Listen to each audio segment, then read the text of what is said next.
حضور کے ساتھ محبت اتنی گہری تھی کہ حضور سے جو چیز بھی جڑ گئی ہے اس چیز کے ساتھ محبت کرنا یہ ایمان کا درجہ انہوں نے قرار دیا تھا اور عملی طور پر یہ نمونہ پیش کیا تھا۔ ایسے ہی ایک دو نہیں، ہمیں سینکڑوں مثالیں مل سکتی ہیں کہ رسول اللہ صلی اللہ علیہ وسلم کی محبت کے ساتھ حضرات صحابہ کرام نے حضور سے جڑی ہوئی تمام چیزوں کے ساتھ محبت کا معاملہ کیا۔ ایک خاتون کا تذکرہ امام بخاری نے بھی اس کو نقل کیا۔ ایک صحابی حضور اکرم صلی اللہ علیہ وسلم کے بدن مبارک پر ایک اچھی سی چادر دیکھی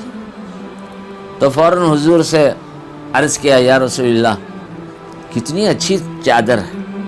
کتنی خوبصورت ہے۔ چادر کی جیسے ہی انہوں نے تعریف کی تو حضرت صلی اللہ علیہ وسلم نے سمجھ لیا کہ شاید یہ اس چادر کو پسند کر رہے ہیں، تو فوراً اپنے بدن مبارک سے وہ چادر نکالی اور ان کو اڑا دیا۔ ان کا یہ عمل بعض صحابہ کو بڑا ناگوار لگا، اچھا نہیں لگا، اس لیے کہ حضور اکرم صلی اللہ علیہ وسلم نے وہ جو چادر آپ کی خدمت میں ایک خاتون لا کر جو پیش کر رہی تھی اس انداز سے پیش کی، یا رسول اللہ میں نے یہ چادر آپ کے لیے تیار کی ہے، میں آپ کی خدمت میں پیش کرنا چاہتی ہوں، آپ اس کو قبول کیجئے۔ تو حضور اکرم صلی اللہ علیہ وسلم نے اس انداز سے اس چادر کو لے لیا گویا اس کی آپ کو ضرورت تھی، یا آپ اس چادر کو بہت پسند کر رہے ہیں، گویا تم نے میری ایک پسندیدہ چیز تم میرے حوالے کر رہی، یہ کہہ کر اس چادر کو آپ نے اس خاتون کے ذریعے سے لے لیا، اور لینے کے کچھ دیر بعد آپ کے بدن مبارک پر رہی تو ایک صحابی نے یہ کہہ کر چادر کی تعریف کر دی کہ بہت اچھی ہے یہ، تو حضور اکرم صلی اللہ علیہ وسلم نے فوراً چادر نکالا اور اس صحابی کو اڑا دیا۔ یہ چیز بعض صحابہ کو ذرا اچھی نہیں لگی، چنانچہ مجلس ختم ہوئی، حضور صلی اللہ علیہ وسلم تشریف لے گئے تو صحابی سے کہا، تم نے یہ چادر مانگ کر اچھا نہیں کیا، تم نے دیکھا نہیں رسول اللہ صلی اللہ علیہ وسلم چادر اوڑھتے وقت کتنے خوش نظر آ رہے تھے اور کس خوشی سے لے رہے تھے کہ گویا وہ چادر آپ کو بڑی پسندیدہ اور محبوب تھی اور اس جذبے کے ساتھ گویا آپ کو ضرورت تھی، یہ کیفیتیں آپ کے چہرے سے، آپ کے عمل سے، آپ کے طریقے سے ظاہر ہو رہی تھیں، تم نے مانگ کر اچھا نہیں کیا۔ اس صحابی نے کہا، مجھے بھی ان باتوں کا علم ہے، میں بھی جانتا ہوں، سمجھتا ہوں کہ حضور صلی اللہ علیہ وسلم اس چادر کو لیتے ہوئے کتنی خوشی محسوس کر رہے ہیں، میں نے یہ چادر محض اس لیے لی ہے کہ جب میں دنیا سے چلا جاؤں تو یہ چادر کو اپنا کفن بنا دوں، یہ میری نیت تھی۔ چنانچہ روایتوں میں یہ بات پوری طریقے سے مل رہی ہے کہ جب ان کا انتقال ہوا تو ان کے گھر والوں کو انہوں نے وصیت کی تھی وہی چادر جو بدن مبارک سے لگی ہوئی تھی آپ کے جسم اتھر پر تھی، کفن بنایا گیا۔ آج کے مادی ذہنیت سے اگر آزادانہ ذہنیت جسے کہتے ہیں اگر کہیں تو بھئی اس چادر میں کیا رکھا تھا، یہ غلط بات ہے۔ نبی سے ہر جڑی ہوئی چیز برکت بھی رکھتی ہے، خیر بھی رکھتی ہے، اس کے اندر کچھ نہ کچھ اثرات بھی رکھتے ہیں، ورنہ پھر حضرت یوسف علیہ السلام کے بارے میں آپ کے اذهبوا بقمیصی ھذا فالقوا علی وجہ ابی یاتی بصیرا، حضرت یعقوب علیہ السلام جو آپ کے والد محترم تھے، ان کی بینائی چلی گئی تھی، دیکھ نہیں پا رہے تھے۔ حضرت یعقوب کے اور بچے تھے جو حضرت یوسف کے پاس پہنچے علیہ السلام، تو حضرت یوسف نے وہ چادر نکال کر جو ان کی استعمال میں رہی ہو، جہاں بھی رکھا ہو، جس صورت میں بھی رہی ہو، وہ اس پیغمبر کی چیز تھی، یوسف علیہ السلام کی چیز تھی، یا بدن مبارک پر تھی، یا ان کو اور کہیں سے آئی ہوئی تھی، یعقوب علیہ السلام یا ان کے والد حضرت اسحاق علیہ السلام، ان کے والد حضرت ابراہیم علیہ السلام، جو بھی ہو جس طریقے سے بھی ہو، لیکن بعض علامہ سیوطی رحمۃ اللہ تعالی علیہ نے کہا کہ یہ وہ قمیص تھی جو حضرت ابراہیم علیہ السلام کے پاس تھی اور وہ حضرت یعقوب علیہ السلام کے پاس آئی، اسی قمیص کو حضرت یعقوب علیہ السلام نے یوسف علیہ السلام کے وہ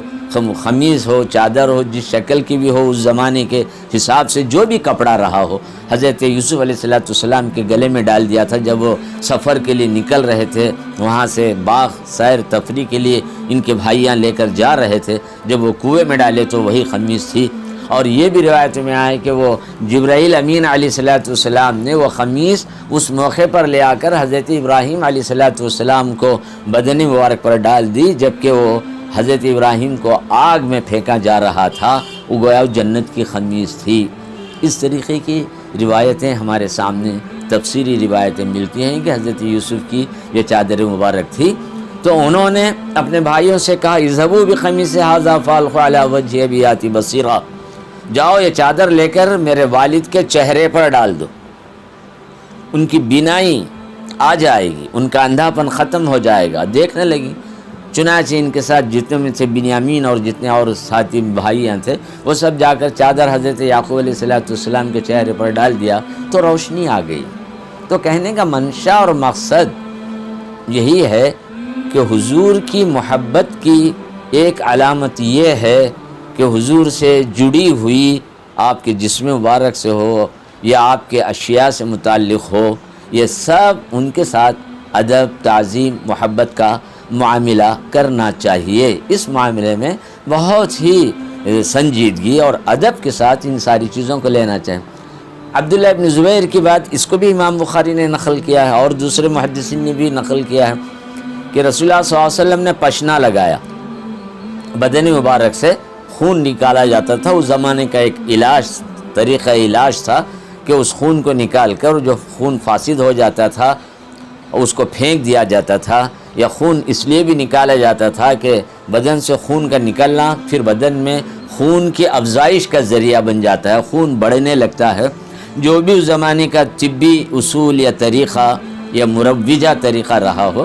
رسول اللہ صلی اللہ علیہ وسلم نے اس کو اپنایا تھا۔ پشنا لگا کر خون نکالا گیا ایک چھوٹے سے برتن میں۔ عبداللہ ابن زبیر سے کہا جاؤ اس کو پھینک کر آ جاؤ۔ عبداللہ ابن زبیر لے کر چلے گئے۔ باہر جانے کے بعد ان کے دل میں خیال پیدا ہوا کہ نہیں، اس کو پھینکنا نہیں چاہیے، اس کو تو پی لینا چاہیے۔ انہوں نے خون پی لیا اور رسول اللہ صلی اللہ علیہ وسلم کی مجلس میں آ کر بیٹھے۔ حضرت صلی اللہ علیہ وسلم کے آپ کو دیکھنے سے کچھ ایسا محسوس ہوا کہ یہ کیا کیے ہیں خون، یا جلدی آنے پر ہو یا ہو سکتا ہو آپ کے لبوں پر ہونٹوں پر کوئی ایسی کیفیت، کوئی تریب نظر آ گئی، جو بھی ہو، یا رسول اللہ صلی اللہ علیہ وسلم کے قلب اطہر پر الہام کی کیفیت ہو کہ انہوں نے یہ کام کیا ہے۔ وحی ہے، نبی کا وحی کا سلسلہ ہے، نبوت کا سلسلہ ہے، آسمان سے رابطہ برابر مسلسل قائم ہے۔ جو بھی صورت رہی ہو، رسول اکرم صلی اللہ علیہ وسلم نے قریب بلا کر پوچھا کیا اس خون کو تم نے پھینک دیا؟ اب حضرت عبداللہ ابن زبیر سوچا پڑے، صحیح بات کہیں تو کیا ہے، غلط بات تو کہنا ہرگز مناسب نہیں تھا، اور ورنہ صحابہ کا ویسا مزاج کہ حضور اکرم صلی اللہ علیہ وسلم کے سامنے کوئی ایسی بات کہیں، کسی صحابی کا ایسا کوئی عمل نہیں، حالانکہ کم عمر تھے، بچپن ہی سے ان کے اندر وہ فراست، ذہانت، فطانت، عقل مندی، ادب، سعادت، ساری چیزیں تھیں ان کے اندر۔ حضرت ابوبکر کے نواسے تھے، کوئی معمولی تعلق نہیں تھا، خون کے وہ اثرات ان کے اندر بھی تھے۔ تو حضور اکرم صلی اللہ علیہ وسلم کے پوچھنے پر انہوں نے ایسا لفظ استعمال کیا جس میں جھوٹ بھی نہ ہو اور سچائی کے قریب بھی ہو۔ کہا میں نے اس کو غائب کر دیا ہے، پھینکنا بھی غائب کرنا ہے، پی لینا بھی غائب کر دینا ہے، گویا اس چیز کو اپنے مقام سے ہٹا دینا ہے۔ انہوں نے یہ لفظ استعمال کیا تو حضور اکرم صلی اللہ علیہ وسلم نے کہا شاید تم نے پی لیا ہے۔ تو اب جب بات سامنے آ گئی تو عبداللہ ابن زبیر نے کہا یا رسول اللہ ہاں میں نے پی لیا۔ کیوں ایسا کام تم نے کیا؟ تو عبداللہ ابن زبیر کے الفاظ تھے، میرے دل میں خیال پیدا ہوا یہ تو نبی اکرم صلی اللہ علیہ وسلم کا خون مبارک ہے، اگر یہ خون میرے بدن میں چلا جائے اور میرے بدن میں رہ جائے تو شاید میں دوزخ کی آگ سے محفوظ رہوں گا، میں بچ جاؤں گا۔ یہ خیال آیا، اسی لیے میں نے پی لیا۔ تو حضور اکرم صلی اللہ علیہ وسلم نے سر پر ہاتھ پھیرا، لن تصیبک النار، انشاءاللہ دوزخ کی آگ تمہیں نہیں چھوئے گی۔ چنانچہ عشرہ مبشرہ میں غالباً ان کا بھی نام ہے، کیونکہ عشرہ مبشرہ 10 ہی نہیں ہیں، اور بھی بہت سارے ہیں جس کے اندر حضرت فاطمہ آتی ہیں اور حضرت سلمان فارسی آتے ہیں، بہت سارے صحابہ میں بڑی تفصیل ہے، کئی ہیں، ایک دو نہیں، عمار ابن یاسر بھی آتے ہیں۔ تو بہرکیف خلاصے کے طور پر یہی بات ہے کہ حضور اکرم صلی اللہ علیہ وسلم کی محبت کی ایک علامت ہے، ان سے منسوب جو بھی چیز ہے اس کے ساتھ ادب اور احترام کا معاملہ ہونا چاہیے۔ تحقیر اور تذلیل، انکار یا اس قسم کے رویے سے بچنا چاہیے۔ بڑے ادب اور سعادت کی بات یہ ہے۔